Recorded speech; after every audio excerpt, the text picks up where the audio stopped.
estadísticas, sobre todo las últimas, los últimos 2 años, respecto a la mafia, el crimen organizado y los casos de sicarios. Está con nosotros nuestro compañero Rubén Ramírez. Rubén, buenas noches. Buenas noches, Enrique. Realizamos un recopilado de los últimos sucesos criminalísticos en el país y también en la línea fronteriza, desde el asesinato a Jorge Rafat, Enrique. Presten atención al material.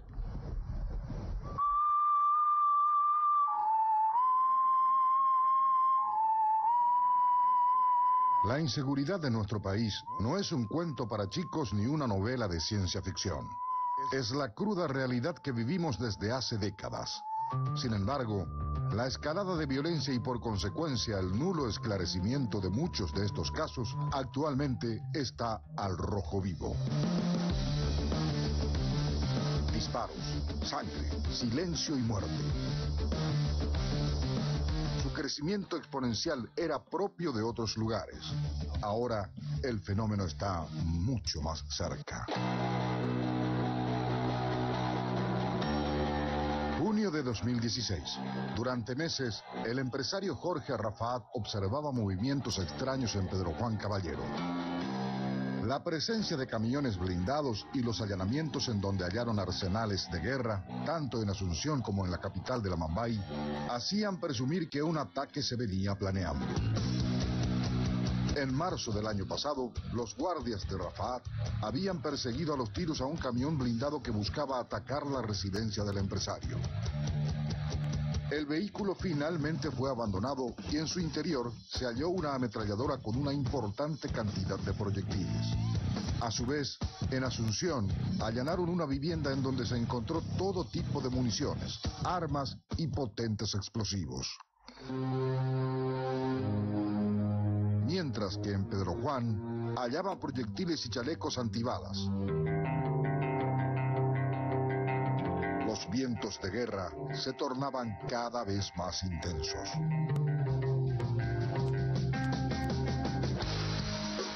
Una emboscada en pleno centro de Pedro Juan Caballero, seguida de una ráfaga de balas, tenían como principal objetivo la eliminación de Jorge Rafat.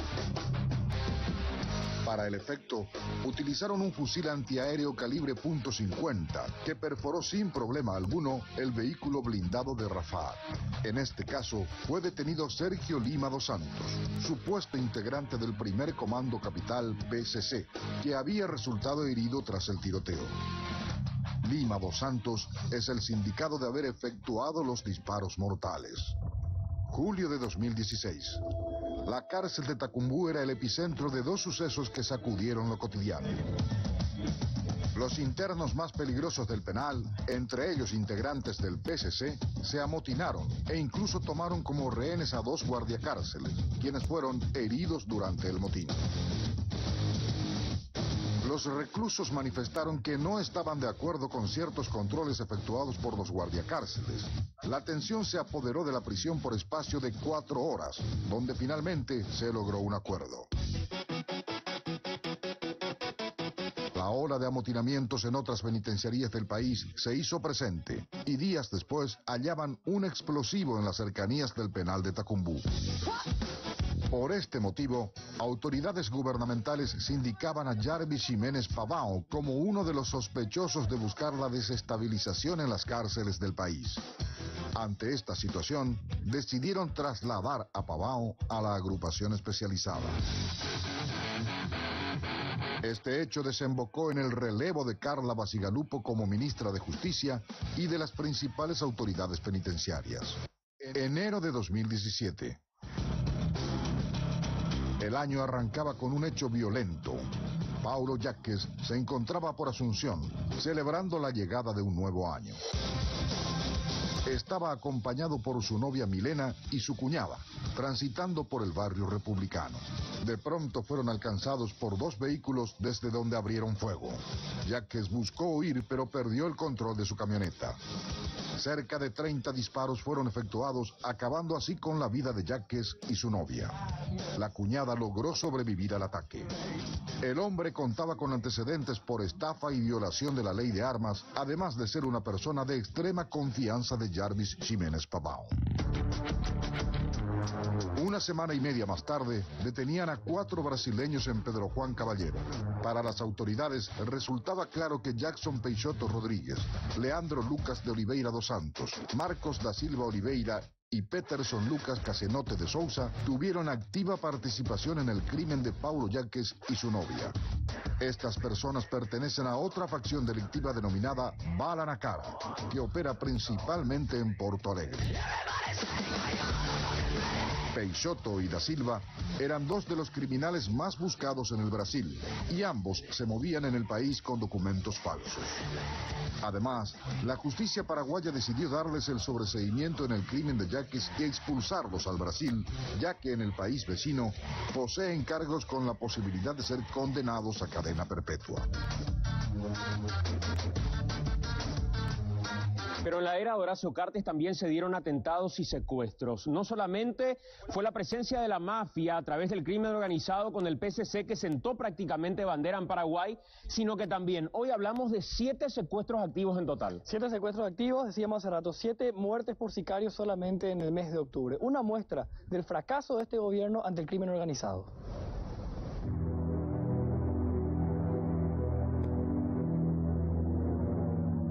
El gobierno de Horacio Cartes es el segundo con el índice más alto de secuestros. El primer lugar en el podio ocupa el gobierno de Nicanor Duarte Frutos. Y en materia de seguridad viene recursando desde el inicio de su mandato. Que no nos van a marcar la hoja de ruta, ni criminales ni grupos armados. En números, los golpes del EPP durante el gobierno de Cartes es alarmante. Desde agosto del 2013 al día de hoy, se contabilizan 65 ataques. En totalidad de secuestros, desde su inicio, la banda criminal suma 13. Y 9 de esos 13 secuestros se dieron en el periodo de gobierno de Horacio Cartes. En cantidad de víctimas, son 20 las personas secuestradas durante la era Cartes. Y así como viene la mano, el panorama no parece mejorar. Hoy, 7 secuestros en simultáneo. Nunca antes había ocurrido cosa semejante.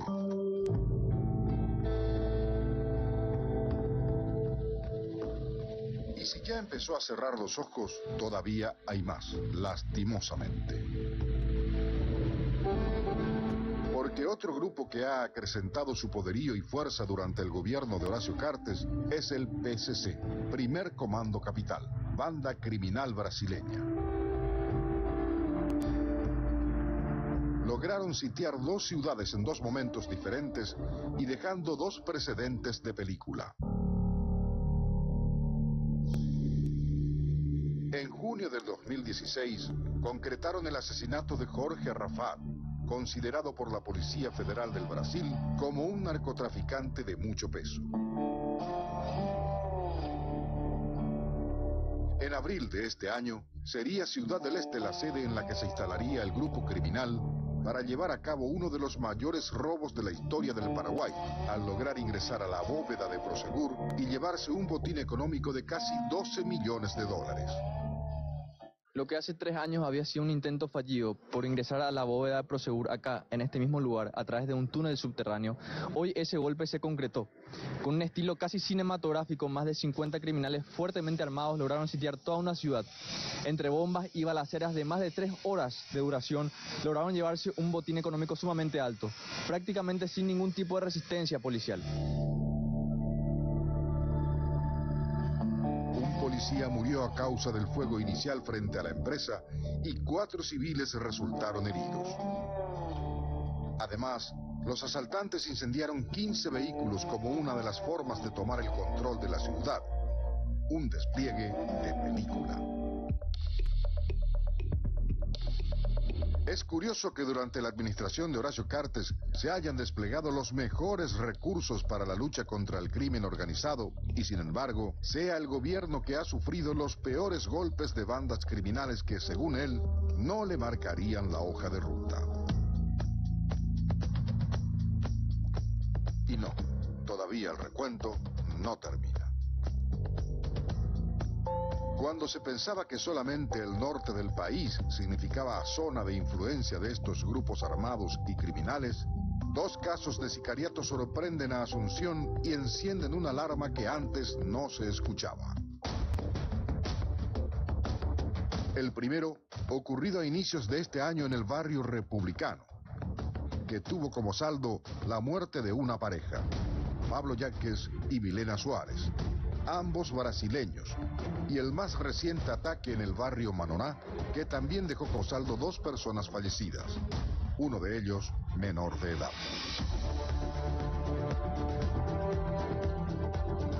Mientras tanto, la principal preocupación del presidente es cuál va a ser la siguiente ciudad a visitar para hacer campaña política y conseguir asegurar un puesto en el Senado para el próximo periodo.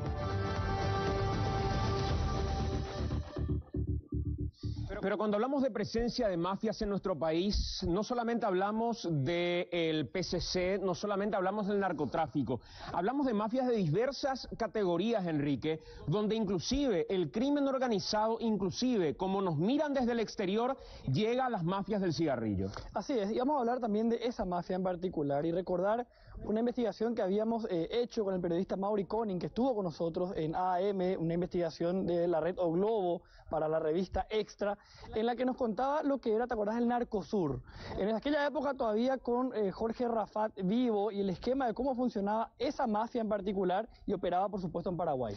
Este trabajo periodístico que se mostraba en Brasil a través de Gaceta do Povo, un medio periodístico, muestra también cómo ese crimen organizado ganaba terreno desde el ámbito político. Fíjense ustedes.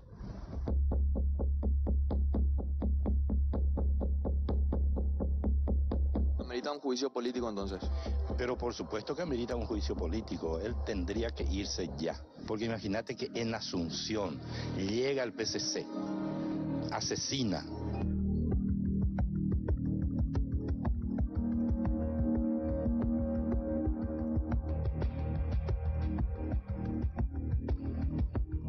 ¿Quién es el PCC? El PCC es el que pasa sus cigarrillos de contrabando al otro lado. Ese es su distribuidor. Entonces, ¿cómo le va a enfrentar a sus distribuidores?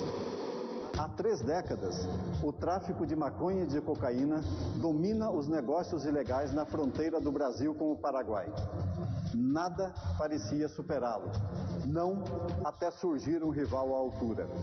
Durante 3 meses, investigamos a indústria do cigarro pirata no Paraguai. E o resultado mostra uma profunda mudança nos negócios do crime organizado na fronteira. Em incontrolável expansão, em 2 anos o contrabando de cigarro vai superar o narcotráfico na fronteira. O contrabando de cigarro vai superar o narcotráfico na fronteira. Um negócio tão rentável que já produziu seus próprios magnatas. Um deles chegou à presidência da República. El contrabando de cigarrillo goza de muy buena salud, no hay intervención del Ministerio Público en territorio nacional. No recuerdo en estos 4 años una sola intervención en territorio nacional, es como que no sucede. Y esa ruta del contrabando de cigarrillo es la misma ruta que está utilizando o lo utilizan el narcotráfico. Por ejemplo, si vos haces el viaje Concepción-Pedro Juan, fácilmente tenés 7, 8 controles de diferentes policías, entre la policía caminera, policía nacional, un montón, Senat, etcétera, etcétera. ¿Vos escuchaste alguna vez que en esos controles cayó así 100 gramos de cocaína? Nunca pasa nada. Entonces realmente son puestos de peaje antes que puestos de control. Hoy comisarios salen con estancias, con 3, 4 mansiones. Él es responsable de todos los hechos del norte porque él es el comandante en jefe. El crimen organizado hoy en Paraguay se siente en su casa. Esto ocurre porque el presidente forma parte de la mafia. a exemplo do presidente do Paraguai, Horácio Cartes, que tenta dar aos seus negócios o verniz da legalidade. Cartes responde por 30% dos 3 bilhões e 300 milhões de maços de cigarro produzidos por ano no país. 70 marcas paraguaias são contrabandeadas para o Brasil. 5 delas são fabricadas pela empresa de Cartes, a Tabacaleira del Este, ou Tabesa, e respondem por metade das apreensões feitas no Brasil. Hoy tenés mucho más motivos para removerlo si vamos a hablar de fundamentación de un juicio político, pero no tiene ese acuerdo político, entre comillas, que se tenía en la época de Lugo. ¿Amerita un juicio político? Yo creo que sí, pero no tenemos los números, ¿verdad? Sabemos que prácticamente es imposible eso, menos aún ahora, ¿verdad? Que estamos ya en un año electoral. Y nosotros hace rato ya que pedimos un juicio político a Cartes por todo lo sucedido. El tema de inseguridad luego ya ni hablemos. ¿Está incumpliendo en su función el presidente Cartes? Por supuesto, por supuesto. Todos sabemos, él no ha dejado de hacer campaña un solo día. El hecho de que él se haya transformado de vuelta ahora en un jefe de campaña de una facción del partido, para mí es una repetición de una vieja historia que creíamos que con el nuevo rumbo iba a cambiar, ¿verdad? Y desde que él se metió en politiquería y dejó de hacer política con una visión de Estado, le fue mal. Y no solamente en el área de seguridad. Este es el gobierno, tal vez se pueda decir que es a lo mejor uno de los peores gobiernos de la historia del Paraguay.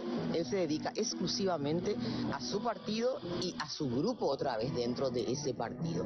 Las consecuencias estamos viendo ahora, era cuestión de tiempo, sin olvidar que tenemos por primera vez 7 secuestrados en simultáneo. Yo no creo que sea necesario hacer un juicio político porque las consecuencias del juicio político resultaron ser peores a veces. No sé si se podría llegar a eso, que evidentemente es la situación extrema en esto. Además es una cuestión que está terminando el mandato, lo cual no quiere decir tampoco que no pueda tener méritos para que se le imponga un juicio político. Claro que sí, también puede ser. ¿Por qué no? ¿Personalmente te gustaría tener los números para hacerle un juicio político a Cartes? Sí, merece. El 80% de las personas con quienes hablábamos y le preguntaba si le conocía al ministro del Interior, no conocían su nombre. O sea, nuestro ministro del Interior es prácticamente invisible por lo visto. Mire que el gobierno del presidente Cartes fue el gobierno que tuvo más apoyo logístico, presupuestario de la historia de la democracia de nuestro país. Y los resultados han sido realmente pobres. Estamos en el medio de una guerra de mafias, donde el presidente, por omisión o por acción, es el responsable. Y hay que decir con todas las letras. Puedo asegurarles que no nos van a marcar la hoja de ruta, ni criminales ni grupos armados. Y estamos terminando el mandato con un itinerario prácticamente diseñado por ese grupo criminal.